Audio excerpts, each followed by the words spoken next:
Comenzar ahora, por favor, un poquito de silencio y concentración porque están condensadas dos clases en una. Tenemos que avanzar un poco rápido. Vamos a tratar de hablar ahora, de aclarar un poco los conceptos que tenemos sobre lisosomas, muerte celular, que tiene que ver con lisosomas, por eso están acopladas, lisosomas y muerte celular, y la otra parte respecto al tráfico de moléculas al interior de las células que se hacen vesículas, por eso se llama tráfico vesicular. Este tráfico vesicular tiene que ver con membranas, con estructuras membranosas al interior de la célula. Y las estructuras membranosas al interior de la célula que mueven moléculas son retículos, endoplásmico rugoso y endoplásmico liso y el aparato de Golgi. Así que por eso estas organelas membranosas intracelulares tienen que ver con tráfico y están. De eso vamos a hablar ahora. Comencemos con la primera parte. Lisosomas. ¿Qué son los lisosomas? Los lisosomas son organelas citoplasmáticas membranosas, pero limitadas por una sola membrana. La mitocondria, acuérdense, tiene dos membranas. Esta tiene una sola membrana. Fueron descubiertas por Christian Deluc, y están presentes en todas las células eucarióticas, células superiores, como van a encontrar en bacterias y lisosomas, células eucariotas. Son bolsas que contienen enzimas, son las armas de la célula. Son estas armas que son, ni siquiera armas, le podría decir, tendría que decirle, son el armamento, el arsenal, porque tienen un montón de armas, todas sus enzimas, que están embolsadas, una bolsita llena de un montón de enzimas. Entre 50 a 60 enzimas hidrolíticas diferentes tiene cada lisosoma. Por supuesto, muchas copias de cada uno. O sea, alrededor de todo hay miles, 4.000, 5.000 o más copias de cada enzima. Pero más o menos hay entre 50 a 60 diferentes. Hidrolíticas porque rompen con agua, hacen hidrólisis, rompen con agua un montón de moléculas. Por ejemplo, rompen proteínas, proteasas, llamamos a estas, son hidrolasas de proteínas. Rompen lípidos, lipasas. Lipasas son hidrolasas de lípidos. Nucleasas son hidrolasas de ácidos nucleicos. Todas estas son hidrolasas, enzimas hidrolíticas. 50 a 60 diferentes. Son los degradadores de residuos o desechos de la célula. Por eso decimos es el arsenal, de lo que va a destruir todo lo que significa basura o elemento patógeno dentro de la célula. Su función catabólica es complementada por organelas asociadas al lisosoma. Se llaman estas L-ROS. L-ROS, organelas asociadas al lisosoma. Ahí van a estar el fagosoma, la vacuola parasitófora, todas estas organelas que se fusionan y se pegan al lisosoma para que el lisosoma cumpla este rol de basurero. Los lisosomas tienen una matriz ácida, o sea, el interior del lisosoma es ácido, tiene un pH ácido. Acuérdense que el citosol tiene un pH neutro, es entre 6,4,7,2 el pH del citosol. En cambio, en los lisosomas el pH es aproximadamente 4,8. Esto para darle la mejor constitución estructural a sus hidrolasas, a sus proteínas que trabajan en pHs ácidos. O sea, ya de hecho solo el contenido del lisosoma ya es agreste a cualquier material vivo. El pH es ácido. Dos clases de proteínas son esenciales para su funcionamiento. Para que el lisosoma funcione como una organela integral necesitamos dos tipos de proteínas. Las proteínas que están disueltas en la matriz, adentro de las que acabo de hablar, 50 a 60 enzimas hidrolíticas y hidrolasas lisosomales y proteínas integrales de membrana lisosomal, LMPS, proteínas integrales de membrana. Entonces tenemos en la membrana, el interior, la matriz, aquí están las enzimas, nucleasas, proteasas, glicosidasas, lipasas, fosfatasas, fosfolipasas, todas estas son hidrolasas.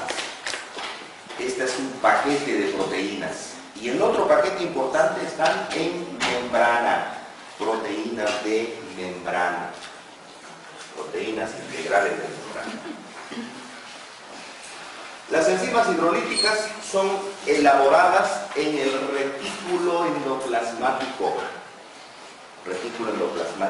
rugoso y modificadas en el aparato de Golgi. O sea, se sintetizan en el retículo rugoso, se modifican en el Golgi, se los glicosila, se les da forma, estructura a estas enzimas y después se engloban en estas estructuras membranosas que le llamamos lisosoma. Así llegan al lisosoma, así se forma el lisosoma. De 50 a 60 enzimas hidrolíticas y que degradan material que proviene de endocitosis, fagocitosis y autofagia. Endocitosis, todo lo que la célula engloba, partículas grandes que engloben de fuera. Fagocitosis, partículas que traga, que fagocita, que traga. Es diferente endocitosis de fagocitosis. La endocitosis se puede hacer de material inerte, material muerto, particulado, pequeño. La fagocitosis es de material vivo, o sea, se come bacterias, se come organismos enteros, se come la célula, ¿no? Y es grande. Y la autofagia es lo que traga este lisosoma, pero que es parte de la célula, o sea, está al interior de la célula. Si una mitocondria no funciona bien, entonces la célula se la va a tragar a ella misma, a su misma mitocondria. ¿Ok? A eso se le llama autofagia. Vamos a regresar sobre estos conceptos en un ratito. Y producto de esta autofagia, lógicamente, lo va a destrozar a la mitocondria. Estos pedazos de mitocondria destrozados, o los pedazos de la bacteria que entró fagocitada, o los pedazos de las partículas que entraron endocitadas, son fusionadas con lisosomas y son degradadas por esos lisosomas, por estas enzimas hidrolíticas. Participan los lisosomas entonces en la degradación, en el volumen, en el procesamiento de proteínas y en el procesamiento de antígenos. Degradación en el volumen, si es que la célula está muy grande, tiene que destruir parte de la célula. Autofagia. Procesamiento de proteínas, cosas que endocita, cosas que autofagocita o cosas que fagocita. Porque incluso las proteínas de su propia mitocondria que ya no funcionan y que son autofagocitadas, son recicladas, o sea, la destrozan, lo convierten en aminoácidos para reusarlo. Y en procesamiento de antígenos, cuando se traga un virus o una bacteria, lo destroza y cada pedazo que queda es un antígeno. Este antígeno es procesado, procesamiento de antígenos. Estos lisosomas tienen, además de las enzimas hidrolíticas que participan en esas actividades que acabamos de mencionar, tienen sus proteínas integrales de membrana lisosomal, LMPS, el otro tipo de proteínas que reconocimos como importantes en los lisosomas. Son aproximadamente 25 en los lisosomas de mamíferos y son proteínas que están en la membrana. Esta es la membrana del lisosoma y acá hay proteínas. La membrana del lisosoma y ahí están las proteínas. Estas proteínas de membrana cumplen diversas funciones. Por ejemplo, son las responsables del pH del lisosoma. Acidifican el lumen lisosomal. Estas son las proteínas que van a mantener el pH en 4.8 más o menos dentro del lisosoma. Importan proteínas desde el citosol, canales, poros ahí que meten proteínas del lisosoma hacia adentro. participan en la fusión de membranas. Vamos a ver que uno de los eventos trascendentales en el trabajo del lisosoma es que el lisosoma se fusione con el endosoma o con el fagosoma, que es la vesícula que ha comido o que ha tragado la célula. Para poder destruirlo, tiene que descargarle el contenido de su lisosoma, las enzimas, descargarle en la bolsa que ha comido. Y para descargarle en la bolsa, entonces tiene que fusionar sus membranas. Fusión de membranas. Si no hay fusión de membranas, no puede descargarle, porque tiene que entablar una comunicación con la estructura membranosa. Participa en el transporte de productos de degradación al citoplasma. Una vez que degradaron productos de estos lisosomas, no los van a guardar, sino que tienen que sacarlos. Por ejemplo, si traga una proteína, la proteína la rompen aminoácidos, estos aminoácidos probablemente pasen a formar parte de nuevas proteínas, entonces tienen que sacarlo del lisosoma otra vez al citosol para que se fabriquen las nuevas proteínas. Por eso es que transporta productos de lisosoma hacia el citosol. Hay varias de estas, ¿no? Miren, son como alrededor de 25 de estas proteínas integrales de membrana. Pero las más abundantes e importantes son proteínas de membrana asociada al lisosoma 1, se llama LAMP1, proteína de membrana asociada al lisosoma 1, LAMP1. LAMP2, la proteína de membrana asociada al lisosoma 2, LAMP2. Proteína integral de membrana lisosomal, LIMP2, proteína integral. Una cosa es LAMP y otra es LIMP. LIMP es integral porque está metida dentro de toda la membrana. LAMP no es integral porque está pegada a la membrana del lisosoma, pero no la atraviesa. Esa es la LAMP. Transpanina CD63 es otra. 25 de estas que cumplen roles diferentes en el citosol, en la membrana del lisosoma. Ok. Decíamos que este lisosoma trabaja en funciones como, por ejemplo, endocitosis, fagocitosis o autofagia. Endocitosis. ¿Qué cosa es la endocitosis? Es la formación de vesículas en la membrana plasmática, formación de vesículas en la membrana plasmática, acá está la célula. En la membrana plasmática se forman estas vesículas por invaginación de la membrana. Y al invaginar se forma una bolsa que va a contener material de fuera. Claro, si embolsa así, va a embolsar algo de fuera. Embolsa algo de fuera. Vesículas endocíticas se llaman estas vesículas.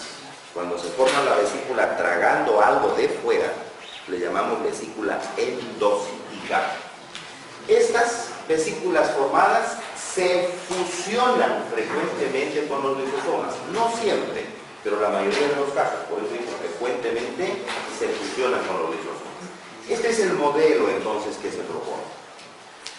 Una célula, acá se invagina la membrana, traga parte de partículas que están afuera, se cierra, por fusión de membrana se cierra y se forma una vesícula. Esta se llama vesícula endocítica. Cuando por endocitosis entra, se forma una vesícula endocítica.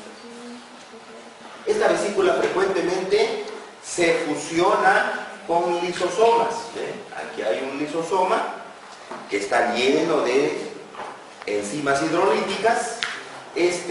Mientras no se haya fusionado con una vesícula, ya sea endocítica o fagocítica o autofagocítica, se llama lisosoma primario, cuando no se fusiona.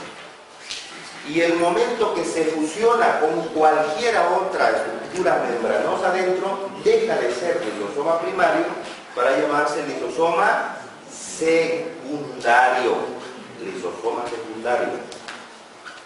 Se fusiona con la vesícula endocítica y este lisosoma secundario, cuando está fusionado, toma el nombre de fagosoma o endosoma. Endosoma. ¿Ok? Este va a trabajar con todas las enzimas líticas que le descargue el lisosoma, va a destrozar todas las moléculas y la membrana de la vesícula puede reciclarse. Esto se ha comprobado y ahora que esto se recicla, acá todavía está con incógnita, pero esto se recicla. Se cierra y el pedazo de membrana regresa a la membrana. Esto es importante porque este reciclamiento de la membrana es que permite que la membrana siga siendo como fue originalmente. Porque si estamos imaginando que se van a formar un montón de estas vesículas endocíticas, entonces la célula estaría perdiendo pedazos de membrana. Y para no perder membrana se reciclan estos pedazos de membrana otra vez. Ok, ese es entonces el modelo de endocitosis y cómo trabaja este sistema, reciclando membrana y destruyendo lo que hay adentro. Pero hay un tipo especial de endocitosis, es la endocitosis que nos defiende. Generalmente, cuando hay algún agente infeccioso, entonces la célula lo va a tragar. En ese caso llamamos fagocitosis. La endocitosis funciona para partículas inertes y chiquitas, se imagina, y va hacia el interior. La fagocitosis funciona para organismos grandes y es un proceso más complicado porque hay una identificación del agente de afuera.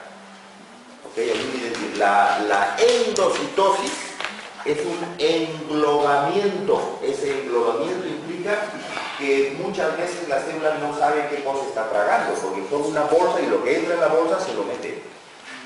En cambio, en la fagocitosis hay un reconocimiento. O sea, primero hay receptores que se pegan y comienza a tragarlo. Por eso es que puede tragar cosas grandes, bacterias complejas.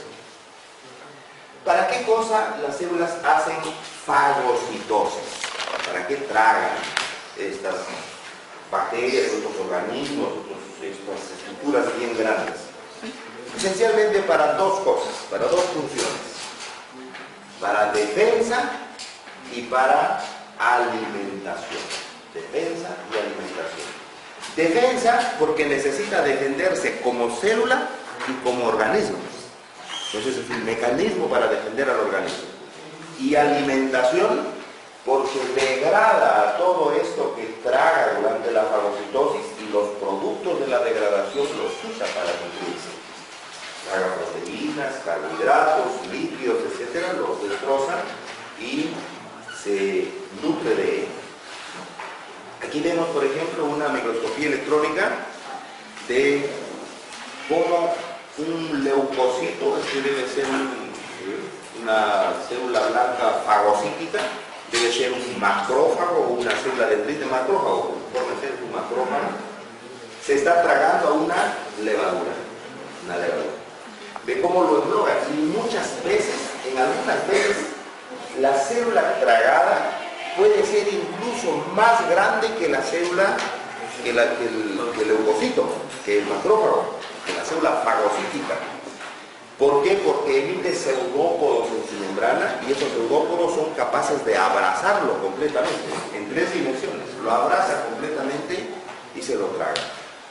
Adentro, ojo, una cosa importante es que cuando se forma esta vacuola fagocítica, ya no es endocítica, sino fagocítica, esta vacuola fagocítica no pertenece a la célula, porque el contenido que hay en esa vacuola fagocítica es extraño, es la levadura en este caso, y de repente un poco de líquido de lo que había acá. Entonces es un material importado de fuera, pero sigue siendo parte extraña a la célula.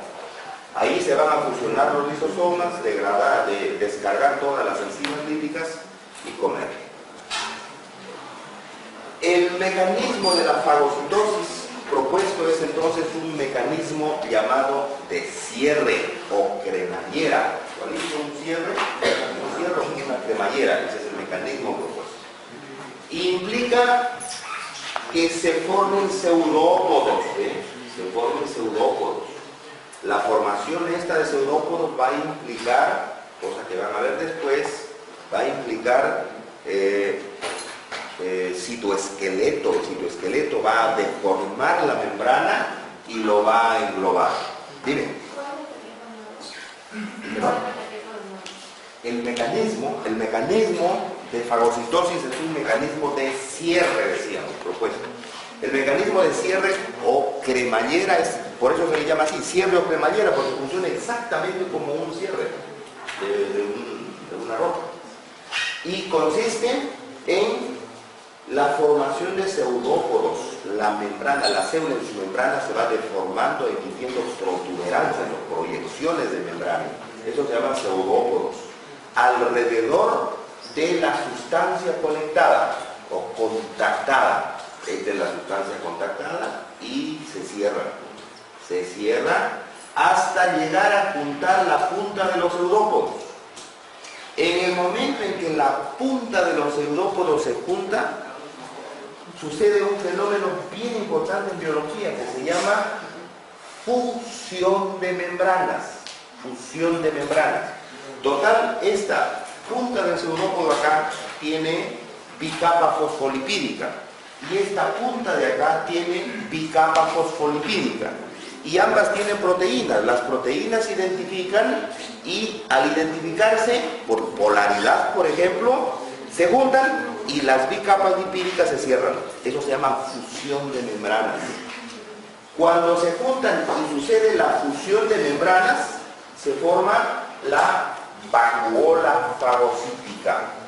Vacuola fagocítica, esta de acá. Esta vacuola fagocítica originalmente es conocida como vacuola parasitófora. Desde un punto de vista infeccioso, parásito es cualquier agente que agrede a un organismo. Así que un virus es un parásito, una bacteria es un parásito, un protozoario es un parásito. Parásito significa vivir a expensas de, ¿okay? No solamente el concepto que se tiene microbiológico de clasificar a los microorganismos en hongos, levaduras, virus, bacterias y parásitos. No, todos estos también son parásitos. ¿Por qué? Porque viven a expensas de. Entonces, se cierra y una vez que queda cerrada la vesícula fagocítica, toma el nombre de vesícula parasitófora, porque lo que tiene adentro es un parásito, sea lo que sea, es un parásito. Y a esta vacuola parasitófora se le van a unir los lisosomas. Aquí tenemos, lisosomas. Serán lisosomas primarios, porque no se han unido todavía a ninguna estructura interior. Cuando se fusionan acá forman el fagolisosoma. El fagolisosoma. El fagolisosoma solo se forma y es efectivo cuando la vacuola parasitófora recibe la descarga del contenido de los lisosomas secundarios.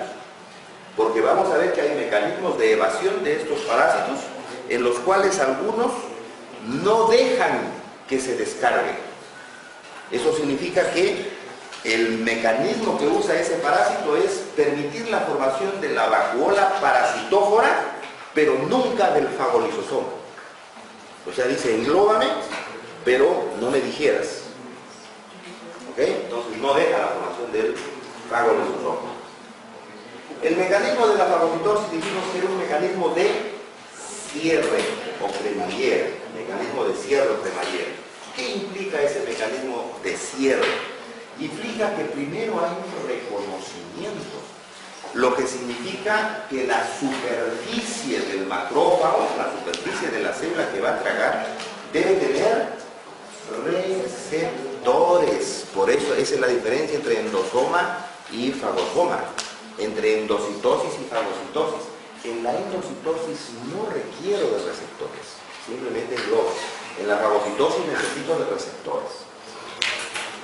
La fagocitosis, entenderán, es un mecanismo importantísimo en la defensa de nuestro organismo. Eso se llama respuesta inmunológica. En inmunología va a ser clave. Tienen que conocer bien este mecanismo porque lo van a regresar a tocar en inmunología.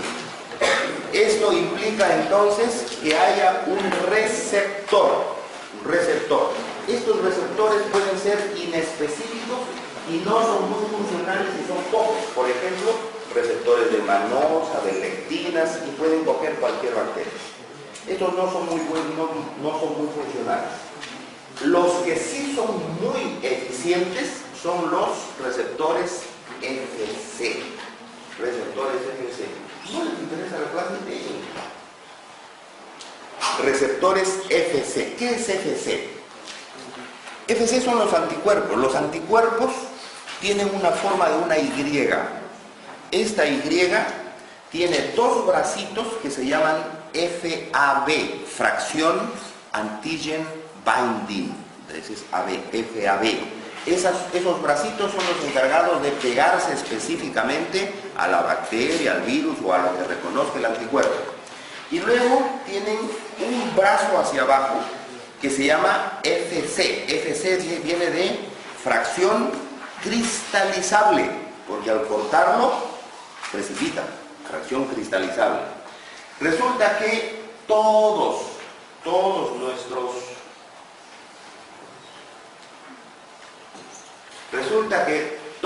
nuestras células fagocíticas tienen receptores de FC, o sea, receptores que reconocen este pedacito de los anticuerpos.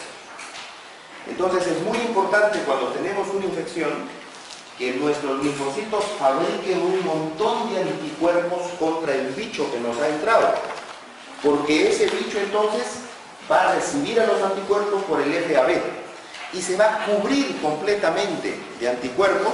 Estos anticuerpos que se pegan por el FAB quedan las colitas FC expuestas, o sea, lo forramos al patógeno, lo forramos con anticuerpos y le dejamos como espinitas todos los FC. Y como en mis fagocitos tengo receptores para FC, va a ser muy fácil tragarlo. Porque si no hace eso, va a ser difícil que se lo trague porque no tiene receptores de ese bicho. ¿Ok? Este proceso por el cual a un patógeno se lo forra de anticuerpos para que sea fácil de tragarlo, se llama opsonización. La opsonización es un proceso clave en la respuesta inmune para protegerlo.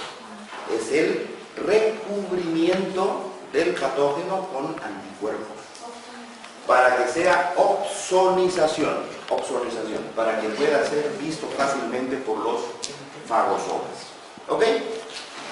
Una vez que se reconoció por algún receptor un primero o unos cuantos pocas moléculas de superficie, entonces otras moléculas del costado comienzan a pegarse, una a otra, y eso hace que se vaya deformando la membrana, ¿ves? Se va deformando la membrana. Todos esos pedacitos de membrana que se van a ir pegando alrededor del patógeno forman el pseudópodo, forman los pseudópodos. Y es como si fuera un cierre en 3 dimensiones. Lo estamos embolsando y cerrando el cierre al parásito, ¿no? al agente agresor. Se cierra hasta que se completa, y cuando se unen las dos puntas de los pseudópodos, se cierra las dos puntas de las membranas mediante fusión de membranas. Al cerrarse por fusión de membranas queda una vesícula. Esta vesícula es una vacuola parasitógena, que si se le une a esta vesícula, lisosomas, se convierte en un fagosoma, un fagolisosoma finalmente, y puede ser degradado. Ese es el mecanismo de cierre. Y funciona, pues eso es lo que se ve. Cuando vemos a un macrófago donde se le ha puesto bacterias, se observan en microscopía electrónica estas imágenes. ¿Ven? Este es parte del cuerpo del neutrófilo. El neutrófilo es un buen fagocito, y acá tenemos dos bacterias. Miren cómo ya primero hubo el primer contacto por acá, ha comenzado a formar los pseudópodos y lo está cerrando. Acá hay un pseudópodo, acá hay otro pseudópodo. Después esto se va a sellar acá y se lo tragó a la bacteria. Y acá lo tenemos en un estadio posterior, igual en microscopía electrónica. ¿Ven? La bacteria ya está acá. Bacteria acá, aquí hay otra bacteria. ¿Ven? Se lo ha cerrado completamente. Ya lo englobó. Esta de acá es la vacuola. Aquí hay una vacuola, acá hay otra vacuola. Una vacuola parasitógena. Varios eventos, 8 eventos se pueden reconocer durante la fagocitosis. Y para que la fagocitosis sea efectiva necesitamos que estos 8 elementos sucedan, porque si uno falla, no me sirve, se deja el proceso inconcluso y no funciona esta fagocitosis completa. ¿Cuál es el primer evento?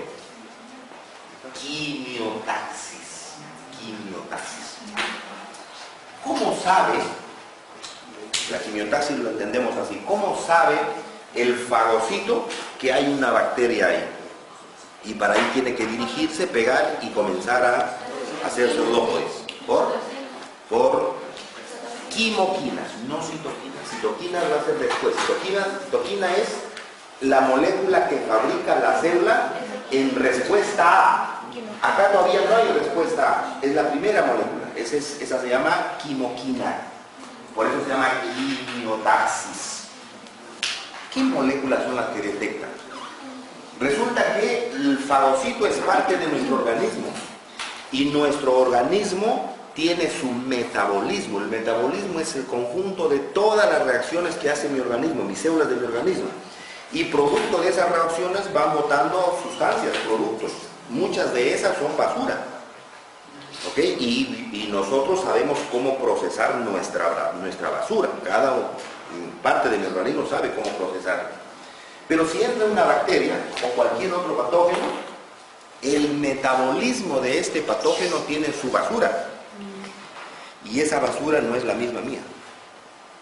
Las sustancias que son diferentes de su metabolismo al metabolismo nuestro resultan ser quimoquinas. Entonces, si mis células comienzan a detectar, comienzan a oler cosas, esto no es mío, esta basura no es mía, yo no huelo así. ¿Ok? ¿Por qué? Porque está detectando quimoquinas. Quimoquinas. En espionaje, la policía trabaja con eso, ¿no? A Abimael Guzmán lo chaparon por la basura. Comenzaron a detectar y después vieron de que siempre había una basura un poco rara en ese basurero de esa esquina. Y era, aquí era porque él sufría psoriasis, entonces estaba botando algodones y esas cosas con productos de la psoriasis y lo que se curaba. Entonces, así es como lo sondean. Entonces, y después sabían de que este tipo de que Abimael Guzmán sufría de psoriasis. Dicen, ¿cómo está el psoriasis? Mira, producto de psoriasis, producto de psoriasis. Después encontraron un tubito de un medicamento contra psoriasis. Después un blister vacío de pastillas contra psoriasis, ¿no? Que está por acá. Y y bueno, entonces nuestro sistema. Las células comienzan a ver la basura rara. Esas son las quimoquinas. El contacto de esas quimoquinas con el fagocito hacen que el fagocito reaccione persiguiendo esas quimoquinas, ¿no?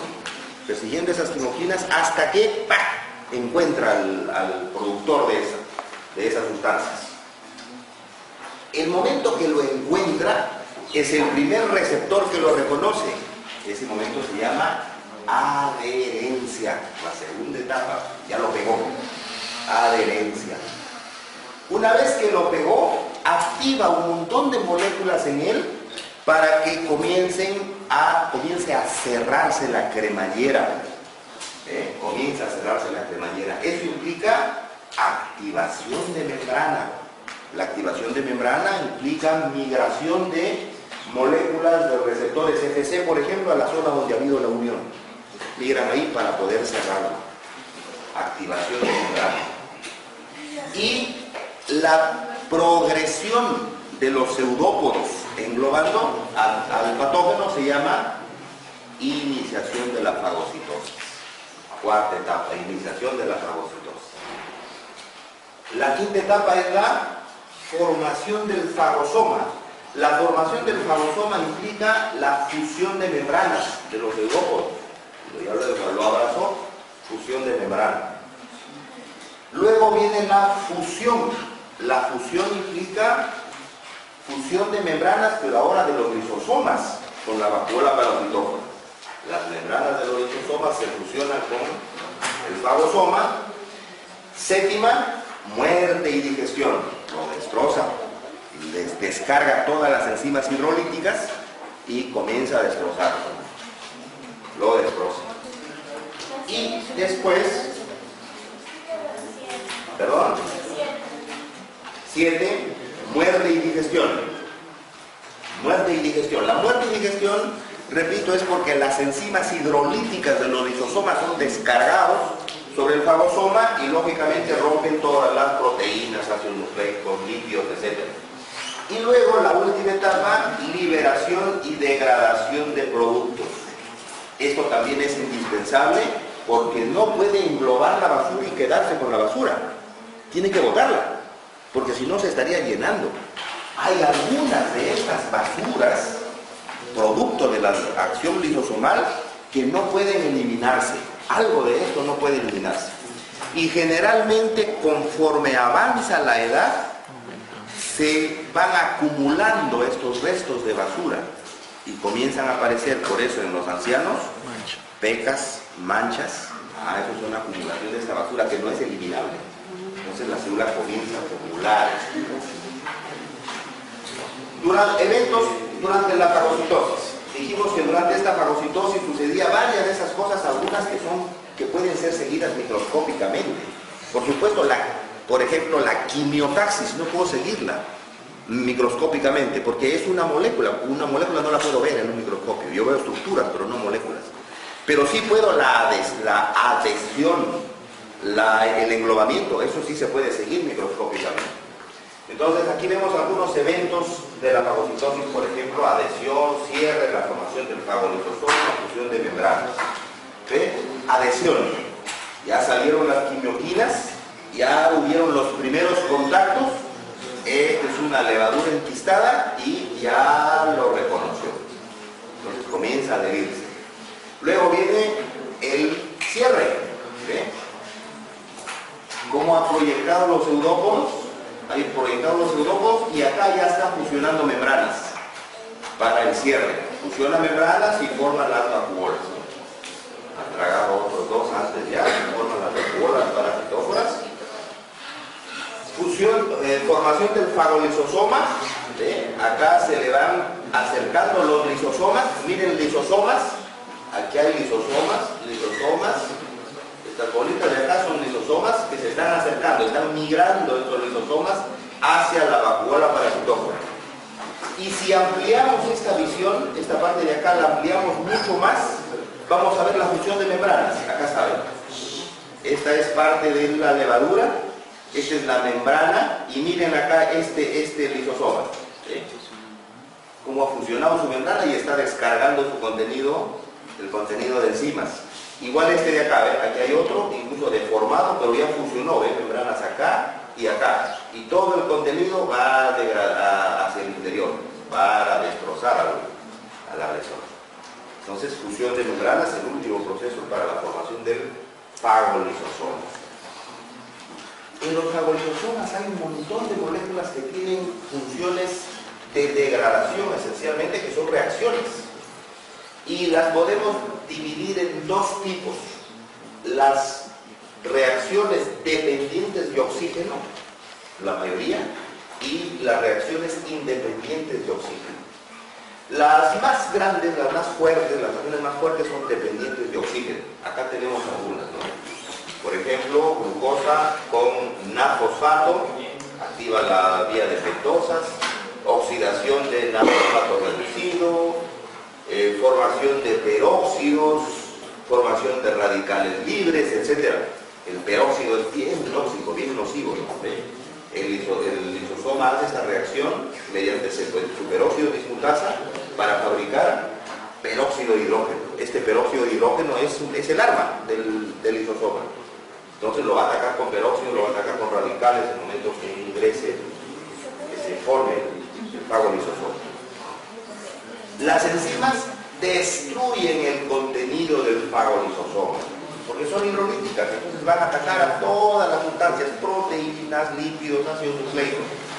Se fusiona, entra la partícula que ha sido agredida, ha sido fagocitada, se descarga el contenido, las enzimas, el contenido lisosomal, y estos lo destrozan. Destrozan el contenido del fagolisosoma. A pesar de que este parece ser un mecanismo bien efectivo, sin embargo, algunos microorganismos tienen mecanismos de defensa, pueden evadir. Y a esto se les llama mecanismos de evasión. Existen mecanismos de evasión. Hay varios. Los más comunes descritos son estos tres, los más comunes. Por ejemplo, uno de ellos es la inhibición de la fusión del lisosoma. O sea, se deja tragar, pero una vez que está tragado no permite, no se sabe por qué, cuál es el mecanismo, pero no permite que se fusione el lisosoma. Por ejemplo, ¿quién emplea este mecanismo? Tuberculosis, micobacteria, lepra, micobacterium lepra y micobacterium tuberculosis son de esta manera.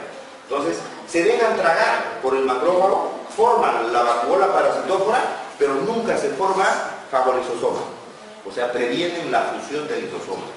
Y si previene la fusión, el lisosoma no descarga enzimas. Por eso pueden sobrevivir estos académicos. O por ejemplo, resistirse a la digestión. Hay algunos microorganismos que ya saben que no pueden escapar a esto y que una vez que el fagocito los ha visto, los va a tragar. Entonces, evolutivamente han evolucionado siendo capaces de fabricarse corazas. O sea, ya me van a tragar, lo único que me queda es entonces ponerle mi armadura. Por ejemplo, Cándida, la mayoría de levaduras hace este mecanismo. Y si es efectivo, entonces causa la infección, pues causa la enfermedad, no la candidiasis. Entra, se forra y cuando viene la descarga, esta descarga no puede entrar adentro porque están forrados, enquistados, ¿no? Resisten a la digestión. O por ejemplo, escapan del fagosoma. Ya saben que los lisosomas se van a unir al fagosoma y le van a botar todas las enzimas. Entonces lo que hacen es perforar la membrana del fagosoma y salen al citoplasma del fagocito. Ya saben que en el citoplasma del fagocito la situación no es fácil, también va a ser agreste porque lo van a atacar, pero es mejor que estar acá, acá va a haber muerte segura. Por ejemplo, ¿quién hace esto? Toxoplasma, Eimeria, estos escapan acá y viven acá. Ok, entonces ahí hemos visto endocitosis, fagocitosis, lisosomas, endocitosis, fagocitosis. ¿Y por qué endosomas, fagocitosis, lisosomas, endocitosis y fagocitosis? Porque eso va a conducir a la muerte.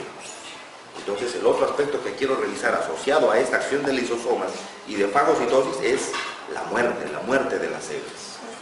La muerte como un mecanismo natural, un mecanismo fisiológico de las células. Esto implica que ante un agente extraño, el organismo, la célula o el tejido va a reaccionar y sufre alteraciones de la fisiología celular.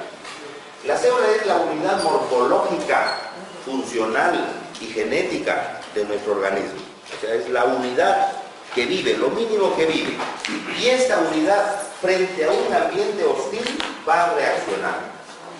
Es decir, si yo a este organismo, a esta célula, a esta unidad, yo le pongo un ambiente hostil, como por ejemplo los lisosomas, o a la célula completa poniéndole en otras situaciones, la célula va a responder. Y hay dos tipos de respuestas solamente. Se adapta o muere. Te acostumbras o mueres. No hay otra respuesta, ¿ok? Adaptación y lesión. La lesión en un tejido va a implicar muerte en la célula. Por eso es que se lesiona el tejido. Adaptación y lesión.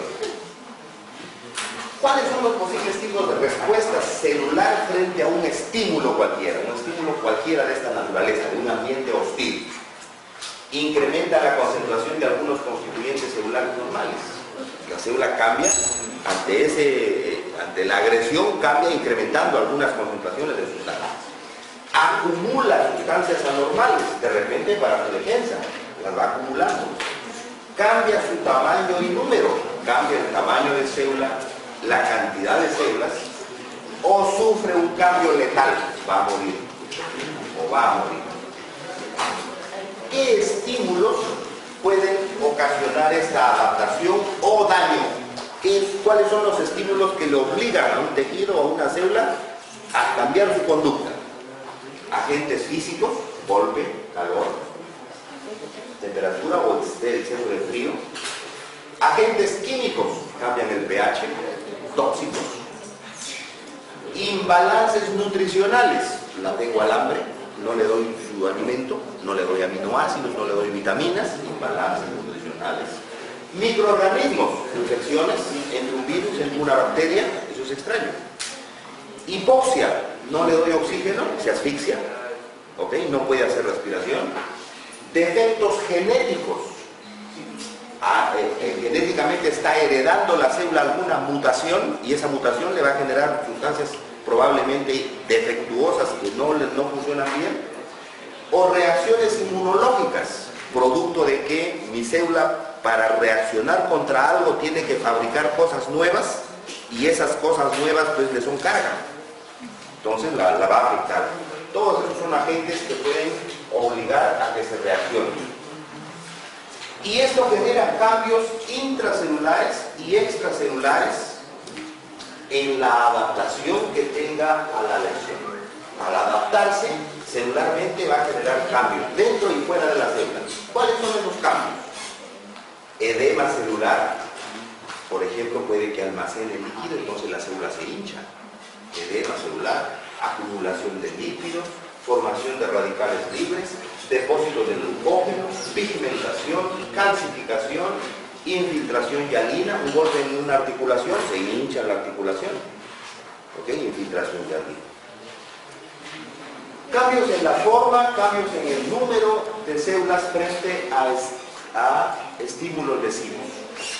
Si es en un tejido, entonces la forma y el número de células de ese tejido va a cambiar.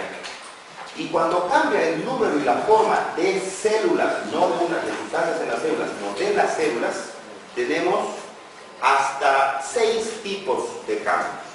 Acá hay 5, falta el sexto, que es el más grave, que conduce al cambio completo del tejido.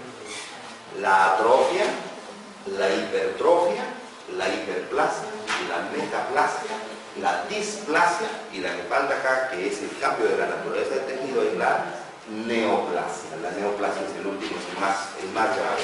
Pero no está puesto acá porque la neoplasia implica que cambia la naturaleza de ese tejido. O sea, ese tejido ya deja de ser. Se convierte en otro, en un tejido transformado. ¿Qué cosa es la atrofia? Cambios celulares frente a los estímulos de la atrofia. Descenso en el uso. Cuando deja de funcionar, ya no se usa ese tejido como tal. Denervación, o sea, pierde nervios en el tejido. Disminución en la irrigación, no llega tanta sangre. Nutrición inadecuada, no se alimenta bien el tejido. Pérdida de la estimulación hormonal, todos nuestros tejidos reciben hormonas para poder estimularse, ya sea para, por ejemplo, procesar carbohidratos que les va a dar energía, para crecer, para duplicarse necesitan estimulación hormonal. ¿Dónde se ve esto, por ejemplo, esta atrofia? ¿Cuándo se ve la atrofia de los tejidos? En la ancianidad. Por eso es que los ancianos disminuyen en talla. Al disminuir en talla, esa es una atrofia de tejido. ¿Cómo puede que el tamaño decrezca de un órgano? Por atrofia. La masa muscular, masa ósea, el tamaño de masa ósea. En el desarrollo, por ejemplo, el timo. Tenemos el timo y el timo está trabajando durante niños, pero después en adultos prácticamente desaparece. El timo es enorme, es casi la mitad del corazón cuando nace el niño. ¿Ves? Este es el timo y este es el corazón, está encima del corazón. Sin embargo, en los adultos el timo no es ni el 10% del corazón, prácticamente desaparece. Es una atrofia. ¿Ok? Porque deja de funcionar. Y una hipertrofia. ¿Cuándo sucede la hipertrofia? Hay hipertrofias fisiológicas e hipertrofias patológicas. Una hipertrofia fisiológica, la maduración de órganos sexuales. Los órganos sexuales crecen en tamaño conforme avanza la edad. Eso es maduración. Y esa es una hipertrofia fisiológica natural. En los deportistas, si uno comienza a ejercitar mucho el músculo aumenta en volumen. Esa es una hipertrofia fisiológica. Por supuesto, en el caso más sano, no meterle anabólicos, porque metiéndole anabólicos ya no es natural, comienza a ser patológico. Hipertrofias patológicas, por ejemplo, la hipertensión, que puede ser por varias cosas. El hecho solo de que esté creciendo el tejido al interior de los vasos, esa es una hipertrofia. Y eso sucede en hipertensión, crece el tejido adiposo dentro del vaso y la luz del vaso disminuye. Como crece el tejido, se estrangula. Eso es hipertensión, eso causa hipertensión. O, por ejemplo, en el corazón, crece el volumen del músculo cardíaco y esa es una hipertrofia grave. Eso es hipertrofia. Hiperplasia. La hiperplasia es una respuesta compensatoria de algo. Por ejemplo, el hígado.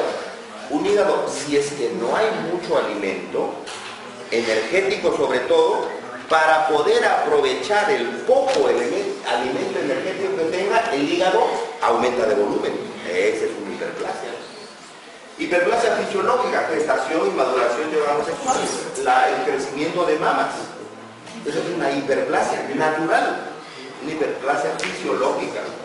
Pero hay algunas patológicas, por ejemplo el bocio. Claro, nosotros tenemos el tiroides con un determinado volumen y su función es captar el yodo. Pero si mis alimentos son muy pobres en yodo, una de las maneras de contrarrestar esta baja de yodo en la alimentación es que el tiroides aumente de volumen para poder captar lo más posible del poco yodo que como. A eso le llamo bocio. Es una hiperplasia. Una hiperplasia patológica, por supuesto, porque causa enfermedad. La metaplasia. La metaplasia es el engrosamiento de ciertos tejidos. Pero ojo que la metaplasia es el primer paso, y ahí sigue la displasia, que es el segundo paso, y de ahí pasamos a la neoplasia, que es el tercer paso en la tumoración o transformación celular, que la neoplasia termina en un cáncer. Eso es una tumoración maligna. ¿Qué cosa es la metaplasia? La metaplasia es el mismo tejido que comienza a engrosarse. Eso significa que si uno debe tener una monocapa de tejido, de repente comienza a verse, y se lo ve por eso microscópicamente, por eso los patólogos, esa es su función, ver cortes, y en el corte ver, si yo debo tener una capa de células, y comienzo a ver 2, 3 superposición de células, si yo debo tener una capa de células, por ejemplo aquí en dermis, y de repente comienzo a ver que de este tipo de células comienzan a, mírenme, 1, 2, hasta 3 capas por acá, comienza a engrosarse, pero del mismo tejido le llamamos metaplasia. La metaplasia en primer paso es benigno, es una tumoración, se está formando una tumoración benigna, pero está iniciando la transformación. Después viene la displasia. La displasia es cuando ese crecimiento de tejido obliga a que este tejido comience a crecer sobre otros tejidos vecinos que no son la misma naturaleza. Por ejemplo, en un cáncer de cuello uterino, hay tejido anormal que está creciendo ya sobre el músculo del endometrio. Ese es tejido de epidermis, sobre el músculo del endometrio, que no es natural. Pero todavía sigue siendo por invasión de áreas vecinas. Invasión de áreas vecinas. Displasia. Displasia, uno lo puede ver así. Esto es el tejido normal, el cervix normal, y acá un displásico. Acá esto blanco, eso es tejido que no es de esta zona, ha invadido. Esto es un Papa Nicolau. Hay una invasión de zonas. Y hay una displasia, podemos ver en un corte, ¿ve? Células normales y ya hay células anormales, estas de acá, que son células vecinas. Esas no son células de ese tejido. Ya eso es una displasia. Después de la displasia viene la neoplasia. En la neoplasia, las células que no son de ese tejido han desplazado a las células normales. Eso es un tumor maligno. Una displasia, desplazamiento completo. ¿Ok?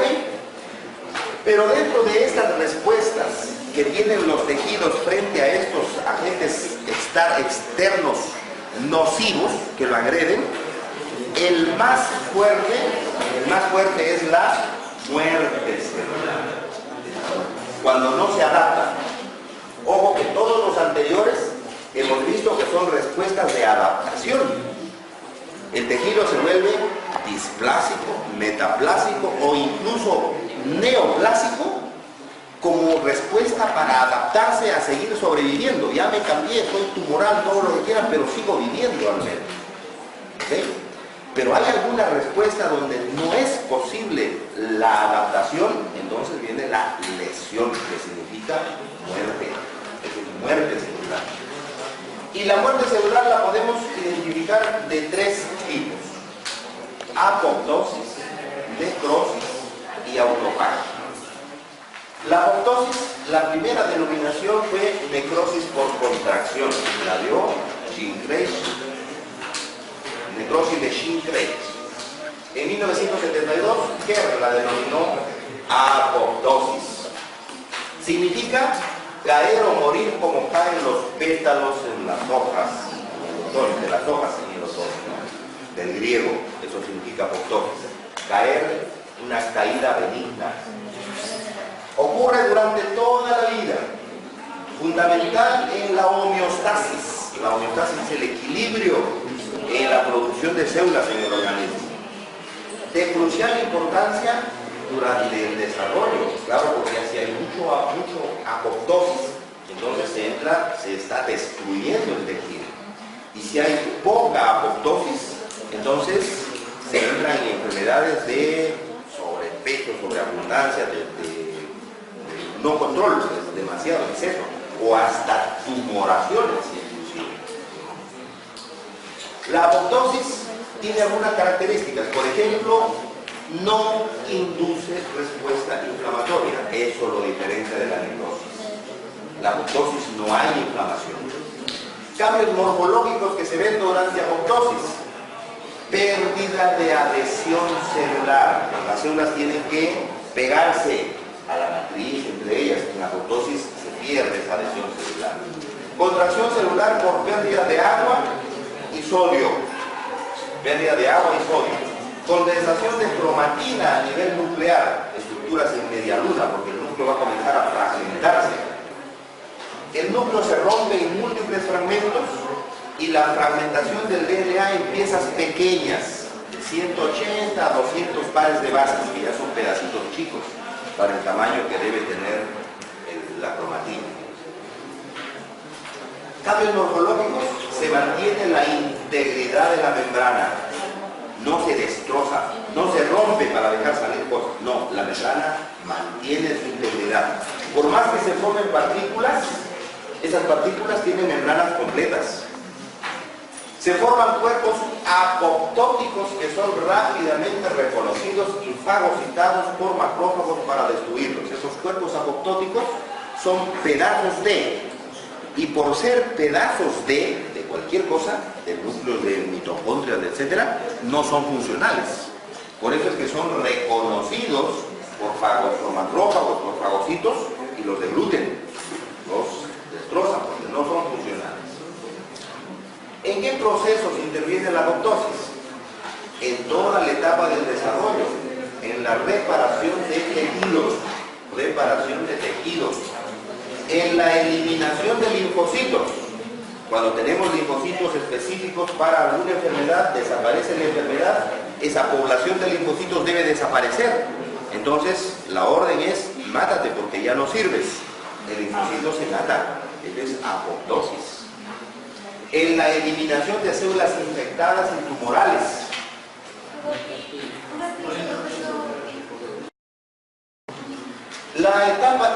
La apoptosis tiene varias etapas. Tres etapas se identifican claramente. La primera etapa es la activación, es decir, el reconocimiento del tejido y de las células que deben entrar en apoptosis. Este reconocimiento, pero no les interesa. Ustedes se contagiaron. La primera etapa es la activación. La activación implica el reconocimiento del tejido o de las células que deben entrar en apoptosis y se hace mediante receptores. Estos receptores son llamados receptores de muerte y receptores normales. Los receptores de muerte están asociados esencialmente a dos tipos de moléculas, FAS y TNF. FAS y TNF. FAS son las siglas de un tipo de proteínas y TNF es un factor, Tumor Necrosis Factor, factor de necrosis tumoral, que comienzan a producirlo algunas células cuando comienzan a necrosarse, por eso se llama factor de necrosis tumoral. Y receptores normales como receptores de glutamato, es un aminoácido. La abundancia de glutamato es una señal de que algo está mal. Entonces los receptores de glutamato, cuando se incrementan en una célula, señal de que entran en apoptosis.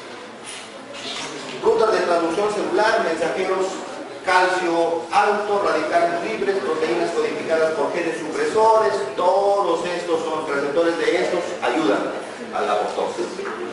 La segunda etapa después del reconocimiento, que era la activación, es la decisión. La decisión la toma la mitocondria. La mitocondria deja de trabajar y la mitocondria es la fábrica de energía. Si ya no hay energía, la célula entra en franca decadencia y muerte. La decisión la toma la mitocondria. Y la tercera etapa es la ejecución, degradación de proteínas, ácidos nucleicos y finalmente la fragmentación de las organelas. Eso se hace mediante otras proteínas llamadas caspasas. Las caspasas. Tenemos dos vías que conducen a la apoptosis: la vía intrínseca y la vía extrínseca. La vía intrínseca es una vía exclusivamente mitocondrial. Es la mitocondria la que decide que comienza la célula a destruirse, porque ya no es funcional. Y la vía extrínseca mediante receptores de muerte, o sea, a la célula se le comunica, ya, tú cumpliste tu rol, ahora tienes que desaparecer. Vía extrínseca, receptores de muerte. Pero al final, la conclusión es que la célula comienza a destruirse así. Pero miren cómo en esta destrucción de la célula no hay membranas abiertas para que salga algo. Incluso cada una de estas vesiculitas que sale tiene su membrana completa. Todos estos se llaman cuerpos apoptóticos. Es decir, la célula va despedazándose en cuerpos apoptóticos. Y estos cuerpos apoptóticos son captados por, en esta célula este caso es una célula dendrítica, la van tragando para destrozarlos. Este es un fagocito. Los fagocitos lo van destruyendo. No todo se destruye, hay algo que queda. Y eso que queda es de 50 a 60 enzimas hidrolíticas diferentes tiene cada lisosoma. Por supuesto, muchas copias de cada uno. O sea, alrededor de todo hay miles, 4.000, 5.000 o más copias de cada enzima. Pero más o menos hay entre 50 a 60 diferentes. Hidrolíticas porque rompen con agua, hacen hidrólisis, rompen con agua un montón de moléculas. Por ejemplo, rompen proteínas, proteasas, llamamos a estas, son hidrolasas de proteínas. Rompen lípidos, lipasas. Lipasas son hidrolasas de lípidos. Nucleasas son hidrolasas de ácidos nucleicos. Todas estas son hidrolasas, enzimas hidrolíticas. 50 a 60 diferentes. Son los degradadores de residuos o desechos de la célula. Por eso decimos es el arsenal, es lo que va a destruir todo lo que significa basura o elemento patógeno dentro de la célula. Su función catabólica es complementada por organelas asociadas al lisosoma. Se llaman estas L-ROS. L-ROS, organelas asociadas al lisosoma. Ahí van a estar el fagosoma, la vacuola parasitófora, todas estas organelas que se fusionan y se pegan al lisosoma para que el lisosoma cumpla este rol de basurero. Los lisosomas tienen una matriz ácida, o sea, el interior del lisosoma es ácido, tiene un pH ácido. Acuérdense que el citosol tiene un pH neutro, es entre 6,4,7,2 el pH del citosol. En cambio, en los lisosomas el pH es aproximadamente 4,8. Esto para darle la mejor constitución estructural a sus hidrolasas, a sus proteínas que trabajan en pHs ácidos. O sea, ya de hecho solo el contenido del lisosoma ya es agreste a cualquier material vivo. El pH es ácido. Dos clases de proteínas son esenciales para su funcionamiento. Comenzar ahora, por favor, un poquito de silencio y concentración porque están condensadas dos clases de músculos, entonces tenemos que avanzar un poco rápido. Vamos a tratar de hablar ahora, de aclarar un poco los conceptos que tenemos sobre lisosomas, muerte celular, que tiene que ver con lisosomas, por eso están acopladas, lisosomas en muerte celular, y la otra parte respecto al tráfico de moléculas al interior de las células que se hacen vesículas, por eso se llama tráfico vesicular. Este tráfico vesicular tiene que ver con membranas, con estructuras membranosas al interior de la célula. Y las estructuras membranosas al interior de la célula que mueven moléculas son retículos, endoplásmico rugoso y endoplásmico liso y el aparato de Golgi. Así que por eso estas organelas membranosas intracelulares tienen que ver con tráfico y están en el. De eso vamos a hablar ahora. Comencemos con la primera parte. Lisosomas. ¿Qué son los lisosomas? Los lisosomas son organelas citoplasmáticas membranosas, pero limitadas por una sola membrana. La mitocondria, acuérdense, tiene dos membranas. Esta tiene una sola membrana. Fueron descubiertas por Christian Deluc, y están presentes en todas las células eucarióticas, células superiores, como van a encontrar en bacterias y lisosomas, células eucariotas.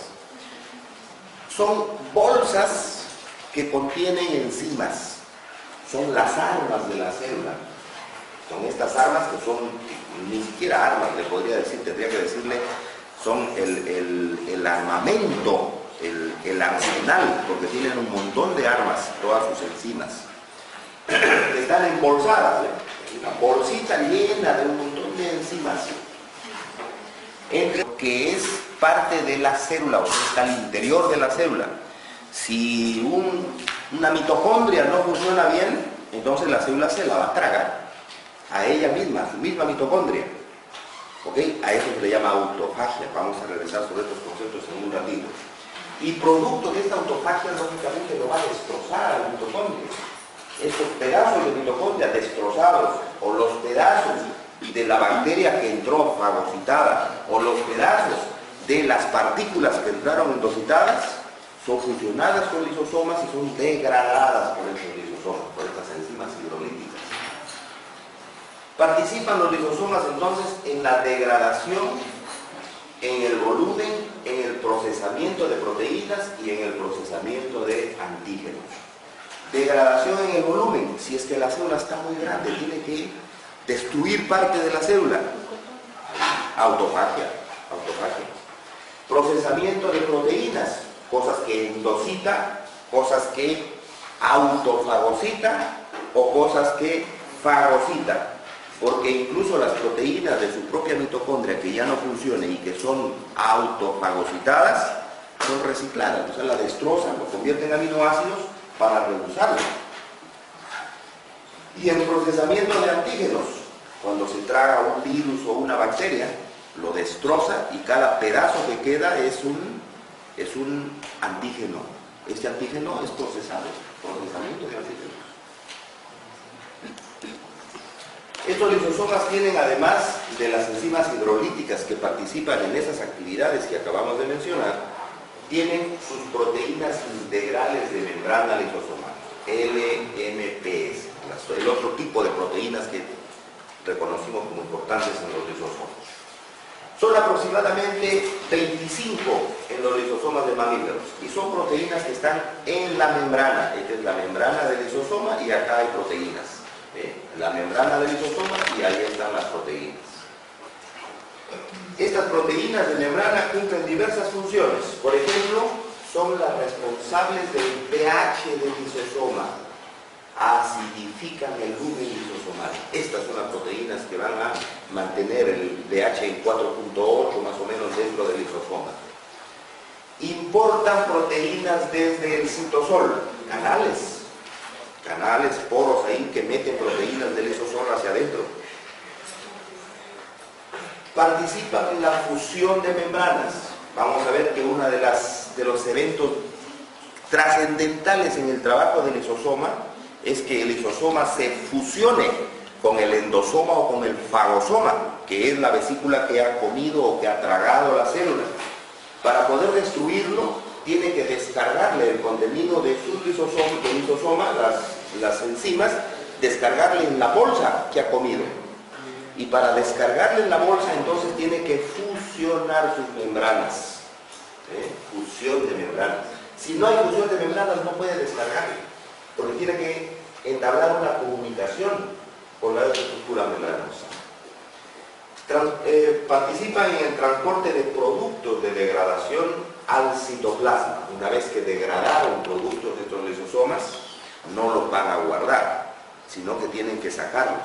Por ejemplo, si tragan una proteína, la proteína la rompen aminoácidos, estos aminoácidos probablemente pasen a formar parte de nuevas proteínas, entonces tienen que sacarlos. Tienen que sacarlo del lisosoma otra vez al citosol para que se fabriquen las nuevas proteínas. Por eso es que transporta productos de lisosoma hacia el citosol. Hay varias de estas, ¿no? Miren, son como alrededor de 25 de estas proteínas integrales de membrana.